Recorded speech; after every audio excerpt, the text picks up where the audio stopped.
ഞാൻ ഉറങ്ങും മുമ്പ് എനിക്കൊരുപാട് ഓടാനുണ്ട്. നമുക്ക് അവിശ്രമം നടക്കണം. വാർദ്ധക്യം എന്ന് പറയുന്നത് അക്കങ്ങൾ മാത്രമാവണം. വൃദ്ധത്വം എന്ന് പറയുന്നത് നമ്മളെപ്പോഴും ആ പ്രസരിപ്പിലാകണം. പ്രബോധനത്തിന്റെ പ്രസരിപ്പ്, നന്മയുടെ പ്രചാരകനാകാനുള്ള പ്രസരിപ്പ്. അതാണ് മദീന നമ്മിലേക്ക് ഇങ്ങനെ പകർന്നു നൽകുന്ന പാഠം എന്ന് പറയുന്നത്. ആ മദീന പുതിയ തലമുറ ഒന്ന് പരിചയപ്പെടട്ടെ.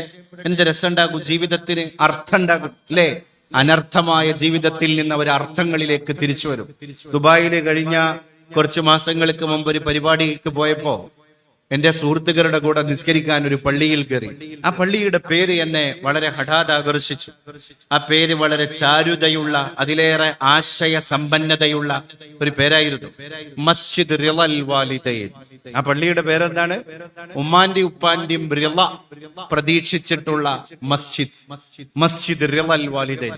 ഇപ്പൊ അതിന്റെ പരിസരത്തുകാരായ അറബികളൊക്കെ ആ പള്ളിക്ക് ഇങ്ങനെയാണ് പേര് വിളിക്കുന്നത്. ആ പള്ളിയുടെ പേരും അത് തന്നെയാണ്. അത് പ്രഖ്യാതമായി, ആളുകൾക്കിടയിൽ അത്രമേൽ അത് വൈറലായി പോയി. ആ പേരിൽ ഒരു മനുഷ്യന്റെ നീയത്ത് കിടക്കുന്നുണ്ട്. കാരണം ഞാൻ എന്റെ മരിച്ചുപോയ ഉമ്മയുടെയും ഉപ്പയുടെയും പേരിൽ പടച്ച തമ്പുരാന്റെ മാർഗത്തിൽ പണി തീർത്തതാണ് ഈ ആരാധനാലയം എന്ന് ഒരു മനുഷ്യൻ ഇങ്ങനെ പറയാതെ പറയാൻ. അപ്പൊ കാണുന്ന ആളുകൾക്ക് അത് വലിയൊരു സന്ദേശമാണ്. ഇസ്ലാം സന്ദേശ കൈമാറ്റത്തിൻ്റെതാണ്. നമ്മൾ നന്മ ചെയ്തുകൊണ്ടിരിക്കുക. മരിച്ചുപോയവരുടെ പേരിലും നന്മ ചെയ്യുക. മരണശേഷവും നാം ചെയ്ത നന്മകളെ ഇവിടെ ലൈവാക്കി നാം നിലനിർത്തുക. ഇസ്ലാമിന്റെ ഓരോ സിസ്റ്റങ്ങളും ആലോചിച്ച് നോക്ക്. ഈ മദീനയാവുക എന്ന് പറഞ്ഞാൽ അതാണ്. ദാഹിക്കുന്ന പറവക്ക് വെള്ളം കൊടുക്കുക എന്നുള്ളതാണ് മദീനയാവല്. ഒരവശനായ മനുഷ്യൻ റോഡ് മുറിച്ച് കടക്കാൻ പ്രയാസപ്പെടുമ്പോ അവന്റെ കരവും അവന്റെ പാദവുമായിട്ട് നമ്മുടെ കൈകാലുകൾ മാറി എന്ന് നമുക്ക് ബോധ്യപ്പെടുമ്പോഴാണ് നമ്മൾ മദീനയാകാനുള്ള ശ്രമത്തിന്റെ ഭാഗതയം കുറിച്ചത്. അങ്ങനെ ഓരോ സ്ഥലത്തും നമ്മളൊന്ന് മദീനയായി നോക്ക്, ജീവിതത്തിൽ ഒരു മധുരം ഉണ്ടാകും. അതുകൊണ്ടാണ് മതം പറയലോ പ്രസിദ്ധീകരണം നടത്തലോ അല്ല, മതം ജീവിക്കലാണെന്ന് പറയാൻ കാരണം. നമ്മളൊരു പ്രാക്ടീസിങ് മുസ്ലിം ആവുക. മദീനയിലുള്ള സഹാബികൾ മുഴുവൻ ഇസ്ലാമിനെ പ്രാക്ടീസ് ചെയ്യായിരുന്നു. അതിനെങ്ങനെ പ്രീച്ച് ചെയ്യുക മാത്രമായിരുന്നില്ല, അവർ പ്രാക്ടീസ് ചെയ്യായിരുന്നു. അവർ ജീവിക്കുകയാണ്. ഇരുന്ന് വെള്ളം കുടിക്കുന്നു, ഒരാളെ ഷെയ്ക്കാൻ ചെയ്ത് സ്വീകരിക്കുന്നു, ഒരാളെ ഹഗ് ചെയ്യുന്നു, ഒരാളെ മുഖത്ത് നോക്കുമ്പോ പുഞ്ചിരിക്കുന്നു. അപ്പൊ നമ്മളെ കുട്ടികളെ മദ്രസയിൽ തബസ്സുമ സ്വതക്കയാണ് എന്ന് പഠിക്കേണ്ടത്. അത് PSC പരീക്ഷയിൽ എഴുതാനുള്ള പഠനം പോലെ അവർ പഠിക്കേണ്ട കാര്യമല്ല.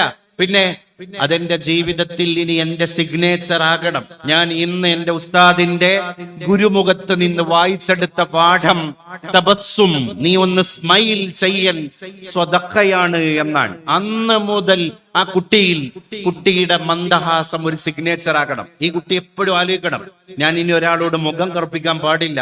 എന്റെ മദ്രസയിലെ പാഠശാല എന്നെ പഠിപ്പിച്ചത് എന്റെ മന്ദസ്മിതം പോക്കറ്റിൽ നിന്ന് ഒരാൾക്ക് പണമെടുത്ത് കൊടുക്കും പോലെയാണ്. എല്ലായ്പ്പോഴും നമുക്ക് ഒരാൾക്ക് പെടപെടക്കണ നോട്ട് കൊടുക്കാൻ പറ്റുമോ? അങ്ങനെ ഒരാളെ സംതൃപ്തനാക്കുന്നതിന് പരിമിതിയില്ലേ? പക്ഷെ എന്റെ മന്ദസ്മിതം നിർലോഭമായിട്ട് ഞാൻ കൊടുക്കും. ഇന്ന് പഠിച്ച പാഠം അതാണ്. ഒരാഴ്ച ആ കുട്ടിയുടെ കുടുംബം അത് ആചരിക്കാൻ. ഇന്ന് സ്മൈലിന്റെ വീക്കാണ്. എന്തിനാണ്? ആ ആഴ്ച മാത്രം അത് ആചരിക്കാനുള്ളത് ആണ് എന്നതല്ല അതിന്റെ സന്ദേശം. അത് നമ്മുടെ മൈൻഡ് അതിലേക്ക് സെറ്റ് ചെയ്യിപ്പിക്കാൻ, നമ്മുടെ ശരീരത്തെ, നമ്മുടെ ബോഡിയെ, നമ്മുടെ ചിന്തയെ, നമ്മുടെ മനനത്തെ ഞാൻ എപ്പോഴും ചിരിക്കണമല്ലോ എന്ന പൗരബോധത്തിലേക്ക് നമ്മളിങ്ങനെ അടുപ്പിച്ച് കൊണ്ടുപോവുക. ഒരാഴ്ച തീവ്രമായിട്ട് ആ പരിശീലന കളരിയിൽ അയാൾ ഏർപ്പെട്ട് കഴിഞ്ഞാല് അടുത്ത ആഴ്ച മുതൽ ബസ്സിൽ കയറുമ്പോ, ട്രെയിനിൽ കയറുമ്പോ, റേഷൻ ഷോപ്പിലേക്ക് പോകുമ്പോ, കളിഗ്രൗണ്ടിലേക്ക് പോകുമ്പോ, ടർഫിൽ വെച്ച് ഒരു സുഹൃത്തിനെ കാണുമ്പോ നമ്മൾ ചിരിക്കുക. ഈ ചിരിക്കുമ്പോഴൊക്കെ ഈ കുട്ടിയുടെ നിയത്ത് എന്താ അറിയോ? എന്റെ മനസ്സിൽ നിങ്ങളോട് ഏതെങ്കിലും രീതിയിലുള്ള നീരസമില്ല എന്ന സിഗ്നേച്ചറിനെ ഞാൻ ഹാൻഡ് ഓവർ ചെയ്യാൻ. ഈ ചിരിക്കുമ്പോഴൊക്കെ ഈ കുട്ടിയുടെ മീസാൻ എന്ന തുലാസിന്റെ നന്മയുടെ തട്ടിന് അള്ളാഹു ഓരോ കനുള്ള കട്ടി ഇങ്ങനെ വെച്ചുകൊടുക്കുക. അതാ ഞാൻ പറയുന്നത്, പ്രാക്ടീസിങ് മുസ്ലിം ആവാനാണ് മദീന നമ്മളെ പഠിപ്പിക്കുന്നത്. നമ്മുടെ മന്ദഹാസം പോലും അങ്ങനെയാ. അങ്ങനെ ഒരു കുട്ടിയെ നമ്മൾ ചിരിക്കാൻ പഠിപ്പിച്ചു നോക്ക്. ആ കുട്ടിക്ക് ചിരി ഒരു പ്രഹസനായി തോന്നൂല, ചിരി ധർമ്മമാണ് എന്ന് തോന്നുമെന്ന് മാത്രല്ല, ചിരിക്കാതിരുന്നിടത്ത് കുറ്റബോധം പോലും ആ കുട്ടിയെ പലപ്പോഴും വേട്ടയാടും. ഇന്ന് ഞാൻ അയാളോട് ചിരിച്ചില്ലല്ലോ, ഞാൻ ബസ്സിൽ കയറി എന്റെ സഹയാത്രികനായ ഒരു ഇതര മതസ്ഥനെ ഞാൻ കണ്ടല്ലോ, എനിക്ക് ചിരിക്കാമായിരുന്നല്ലോ, എനിക്ക് അയാളോട് കുശലം പറയാമായിരുന്നല്ലോ, അയ്യോ എനിക്കത് ചെയ്യാൻ കഴിഞ്ഞില്ലല്ലോ എന്നൊരു ഗിൽറ്റി ഈ കുട്ടിക്ക് ഇങ്ങനെ ഫീൽ ചെയ്യാൻ. ഈ ഫീലിംഗ് എവിടുന്ന് വന്നാണ്? അവനാ പഠിച്ച മദ്രസയിലെ പാഠം ഉള്ളിലേക്ക് ഇറക്കിയത് കൊണ്ട് വന്നതാണ്.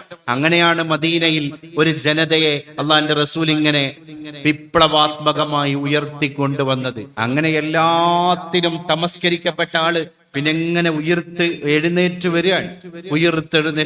നമുക്ക് അങ്ങനെ ഒരു മദീനയായി നമ്മുടെ നാടിനെ സങ്കല്പിക്കാൻ കഴിഞ്ഞാൽ, അങ്ങനെ ഒരു മദീനയുടെ പ്രൗഢമായ വസന്തമുള്ള പൂന്തോട്ടമായി നമ്മുടെ വീടിനെ സങ്കല്പിക്കാൻ കഴിഞ്ഞാൽ എന്ത് രസമുണ്ടാകും നമ്മുടെ ജീവിതം. ജീവിക്കാനും സുഖം, മരിക്കാനും സുഖം, മരിച്ചു കഴിഞ്ഞാൽ പോയി കിടക്കാനും സുഖം. അപ്പോഴും ഇവിടെ നമ്മളെ പറ്റി നല്ലത് പറയുന്ന ഒരു ജനതയുണ്ട് എന്നുള്ളത് ഖബറിൽ കിടക്കുന്ന നമ്മളെ പ്രതീക്ഷിച്ച് ജീവിക്കുന്ന നമ്മുടെ അഹലുകാരുടെ സുഖം, ഈ പരമസുഖത്തെയാണ് സ്വഭാവം എന്ന് പറയുന്നത്. ഇന്നക ലഅലാ ഖുലുഖിൻ അദീം. ആയിഷ ബീവിയുടെ അടുക്കൽ വന്നാണ്ട് ചോദിക്കുമ്പോൾ ആയിഷ ബീവി കൊടുക്കണ മറുപടി എന്താണ്? വകാന ഖുലുഖുഹു അൽ ഖുർആൻ. പുണ്യനബിയുടെ സ്വഭാവമായിരുന്നു ഖുർആനായിരുന്നു. ഖുർആൻ പറഞ്ഞ എല്ലാം അവിടുത്തെ സ്വഭാവത്തിൽ ഉണ്ടായിരുന്നു എന്നുള്ളതാണ്. അതുകൊണ്ട് ഇൻഷാ അല്ലാഹ് ഈ പരിശുദ്ധ റബീഅ വരുന്നതിന് മുൻപ് തന്നെ നമുക്കൊരു മദീനയാവാനുള്ള ശ്രമം നടത്താം.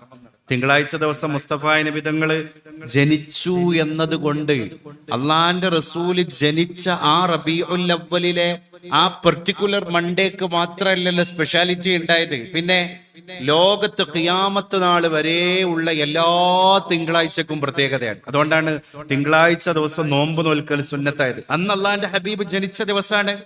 അപ്പൊ അതാ ജനിച്ച തിങ്കളാഴ്ചക്ക് മാത്രല്ല, നമ്മളിപ്പോ അനുഭവിക്കുന്ന, ആസ്വദിക്കുന്ന, നമ്മൾ ഈ സ്വീകരിക്കുന്ന ഓരോ തിങ്കളാഴ്ചകളിലും ആ പ്രത്യേകതയുണ്ട് എന്നെങ്കിൽ ഹബീബുമായിട്ട് നമുക്ക് ഇപ്പോഴും ഒരുപാട് കണക്ഷൻ ഉണ്ടാക്കാനുള്ള വഴികളുണ്ട് എന്ന് അതിന്റെ അർത്ഥം. അപ്പൊ റസൂലുള്ള ചിരിച്ച പോലെ ചിരിക്കുക, ഹബീബ് ഉറങ്ങിയ പോലെ ഉറങ്ങുക. ലോകത്ത് ഫോളോവേഴ്സിനെ ചർച്ച ചെയ്യുന്ന സോഷ്യൽ മീഡിയ കാലല്ലേ ഇത്?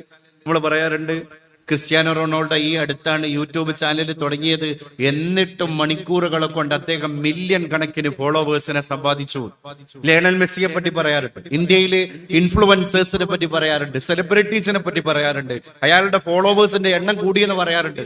ഈ സോഷ്യൽ മീഡിയ അക്കൗണ്ടിലെ ഫോളോവേഴ്സിനെ പറ്റിയൊക്കെ നമ്മളൊന്ന് ആലോചിച്ച് നോക്ക്. ഒരു സെലിബ്രിറ്റിയെ ഫോളോ ചെയ്യുന്ന ഫോളോവർ അയാൾ എങ്ങനെ ഉറങ്ങി എന്ന് പഠിക്കേണ്ടോ? അയാൾ എങ്ങനെ നഖം വെട്ടി എന്ന് ചിന്തിക്കേണ്ടോ? അയാൾ ഏത് ദിശയിലേക്ക് ചെരിഞ്ഞു കിടന്നു എന്ന് ആലോചിക്കുന്നുണ്ടോ? അയാൾ എത്ര വിരലുകൾ ഉപയോഗിച്ചിട്ടാണ് ഭക്ഷണം കഴിച്ചത് എന്ന് ചിന്തിക്കുന്നുണ്ടോ? അയാൾ കുളിക്കുന്ന നേരത്ത് ശരീരത്തിന്റെ ഏത് അവയവങ്ങളെ കഴുകൽ നിന്നാണ് തുടങ്ങിയത് എന്ന് ചിന്തിക്കുന്നുണ്ടോ? ഒരു കാര്യം ചിന്തിക്കണില്ല. എന്നിട്ട് ലോക ബുദ്ധിജീവികൾ പറയാൻ, ലോകത്ത് ഈ അർത്ഥത്തിൽ ഈ സോഷ്യൽ മീഡിയ കാലത്തും ഏറ്റവും കൂടുതൽ ഫോളോവേഴ്സ് ഉള്ള ഒരു സെലിബ്രിറ്റി ഉണ്ടെങ്കിൽ അതാണ് മുഹമ്മദ് മുസ്തഫ സല്ലല്ലാഹു അലൈഹി വസല്ലം. കാരണം നമ്മളെ കുട്ടി ഇപ്പോഴും ചോദിക്കുക ഉമ്മാനോട്, കട്ടർ കയ്യിലെടുത്തിട്ട്, ഉമ്മ ആദ്യം വലത് കൈയിൽ നിന്ന് തുടങ്ങണം എന്ന് എനിക്കറിയാം, പക്ഷെ മുത്തുനബി വലത് കൈയിന്റെ തന്നെ ഏതു വിരലിന്റെ നഖമാണ് ആദ്യം മുറിച്ചത്? കുട്ടി ചോദിക്കാൻ എന്തിനാണ്? ഈ ഫോളോയിങ് ആണ് എനിക്ക് അവിടെ ബാക്കി ഉണ്ടാവുക എന്നുള്ള ബോധമാണ്. അതിനാണ് ചര്യ എന്ന് മലയാളത്തിൽ പറയുന്നത്. ചരിക്കുക എന്ന് പറഞ്ഞാൽ എന്താ? സഞ്ചരിക്കുക എന്നാണ്. ചര്യ എന്ന് പറഞ്ഞാലോ ഒരാള് നേരത്തെ സഞ്ചരിച്ചു വെച്ചത്. അപ്പൊ നമ്മളെ മുമ്പിലുള്ള ചര്യ ഏതാണ്? ഹബീബായ നബി തങ്ങൾ സഞ്ചരിച്ചു വെച്ചത്. ബാദിസ്താവ് പറഞ്ഞല്ലോ, പുതിയ കാലത്ത് നമ്മുടെ കുട്ടികളുടെ ട്രെൻഡുകൾ മാറുന്നത്. അപ്പോഴൊക്കെ നമ്മൾ ആലോചിക്കേണ്ട എന്താണോ? എന്റെ റോൾ മോഡൽ മുഹമ്മദ് മുസ്തഫ സല്ലല്ലാഹു അലൈഹി വസല്ലം. നമുക്കിപ്പോ ഒരു സ്ഥലത്ത് നിലത്തിരിക്കാൻ നമ്മളെ പ്രസ്റ്റീജ് നമ്മൾ അനുവദിക്കണില്ല. അപ്പൊ വേറുള്ളവര് നമ്മളോട് ഇങ്ങനെ ഇരിക്കാൻ പറയുമ്പോ നമ്മൾ പറയാണ്, എന്റെ ജീവിതത്തിൽ ഞാൻ അനുഭവിച്ചു പോയ ഗരിമ എന്നെ അവിടെ ഒന്ന് ഇരിക്കാൻ അനുവദിക്കൂല. അത് പറയാൻ ഒരിക്കലും നമുക്ക് അവകാശമില്ല. കാരണം ഹബീബായ നബി തങ്ങളെ അനുഭവിച്ച, അവിടത്തെ മുമ്പിൽ ശബ്ദമുയർത്താൻ പേടിച്ച സഹാബികള് അവരെ മുമ്പിൽ കാണുകയാണ്. പലപ്പോഴും ഞങ്ങളുടെ ഗുരു നിലത്തിയിരിക്കുമായിരുന്നു. മരുപ്പറമ്പിലെ മണലിങ്ങനെ പരത്തിയിട്ട് അവിടെ ചമ്രം പടിഞ്ഞിരിക്കും. വൽ ഹസീർ, ആരെങ്കിലും പായ വിരിച്ചു കൊടുത്താൽ പായയിൽ ഇരിക്കും. വൽ ബിസാത്ത്, വിരിപ്പിൽ ഇരിക്കുമായിരുന്നു. വയഉമുറു അസ്ഹാബഹു, സഹാബത്തിനോട് പലപ്പോഴും കൽപ്പിക്കുമായിരുന്നു, ബിൽ മശ്യി അമാമഹു, എന്നെ തന്നെ നിങ്ങൾ മുന്നിൽ നടത്തല്ല, ഇടക്ക് നിങ്ങളൊന്ന് മുന്നിൽ നടക്ക്. അപ്പൊ സഹാബത്ത് പേടിച്ചു മുന്നിൽ നടക്കാൻ. അവ നടത്തിപ്പിച്ച ഗുരുവിന്റെ മനഃശാസ്ത്രം അല്ലെ, അവരത് കണ്ടു ശീലിക്കല്ലേ. അപ്പൊ നമുക്ക് അങ്ങനെ എന്തെങ്കിലും ഒരു ഘട്ടം വരുമ്പോ നമ്മൾ ഈ ഹദീസ് ആലോചിക്കണം. എന്റെ റോൾ മോഡൽ തിരുനബിയാണ്, അതിലപ്പുറം റോൾ മോഡൽ ഇരിക്കില്ല. എങ്ങനെ ഒരു കുട്ടിക്ക് പിന്നെ പിഴക്കാൻ കഴിയാ? അത് നിലപാട് തറയായി മാറുക. അതുകൊണ്ടാണ് ഞാൻ പറഞ്ഞത്, മദീന ലൈഫ് സ്കൂൾ ആണെങ്കിൽ നമ്മുടെ വീടകം ലൈഫ് സ്കൂൾ ആവട്ടെ, ലൈഫ് സ്കൂൾ ആവട്ടെ. അതല്ലേ ഒരു മനുഷ്യന്റെ വ്യക്തിത്വത്തിന്റെ സൗന്ദര്യം. നമ്മളെ കുട്ടികൾക്ക് അത് പഠിക്കാനുള്ള അവസരം ഇല്ലാത്തതുകൊണ്ടാണ്. അവസരം എന്തിനാണോ കിട്ടിയത് അതിന്റെ പിറകെ അല്ല അവര് പോവുക. പണ്ട് കുടുംബത്തിൽ അതിനുള്ള ഒരു അറ്റ്മോസ്ഫിയർ നമ്മൾ ക്രിയേറ്റ് ചെയ്ത് കൊടുത്തു, ഒരു ആംബിയൻസ് നമ്മൾ ഉണ്ടാക്കി. ഇന്ന് ഉണ്ടാക്കുന്നില്ല. അതുകൊണ്ട് ഇന്ന് പല പരിപാടികള് അജണ്ടകൾ നിശ്ചയിച്ചുകൊണ്ടിരിക്കുക. ഇപ്പൊ ബിഗ് ബോസ് എന്ന് പറയുന്ന ഒരു പരിപാടി, അതിന്റെ പിറകിലുള്ള അജണ്ട എന്താ? ഇതിന്റെ ഇത്ര എപ്പിസോഡുകൾ പൂർത്തിയാകുമ്പോ നല്ല ഓർത്തഡോക്സ് ജീവിതം നയിച്ചിരുന്ന ഫാമിലി മെമ്പേഴ്സിന്റെ മക്കളൊക്കെ ഇടവിടില്ലാതെ ഈ സ്ക്രീൻ ലൈഫിലാണല്ലോ ഇന്നത്തെ കാലത്ത്.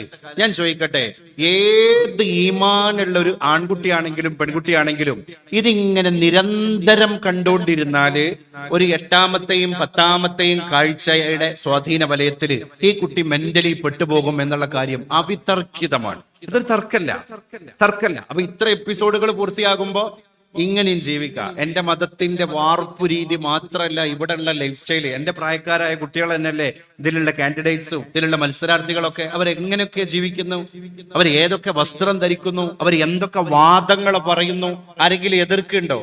ഏതെങ്കിലും മഹല്ല് കമ്മിറ്റി അവരെ പുറത്താക്കുന്നുണ്ടോ? ഇത്രയും സ്വതന്ത്രമായിട്ട് ജീവിക്കാൻ എന്റെ വീടിന്റെ വെളിയില്, എന്റെ മതത്തിന്റെ വെളിയില്, എന്റെ മഹല്ലിന്റെ വെളിയില് there is more options എന്ന് ഇത് കാണുന്ന ഒരു കുട്ടി ആരോടും പറയില്ല, സ്വന്തത്തോട് അടക്കം പറയും, ചിന്തിക്കും.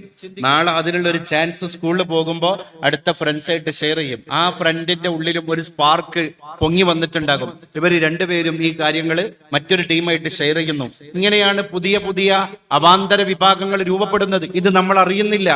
അതുകൊണ്ട് മദീനയാവാൻ നമ്മുടെ മക്കൾക്ക് അവസരം കൊടുക്കണം.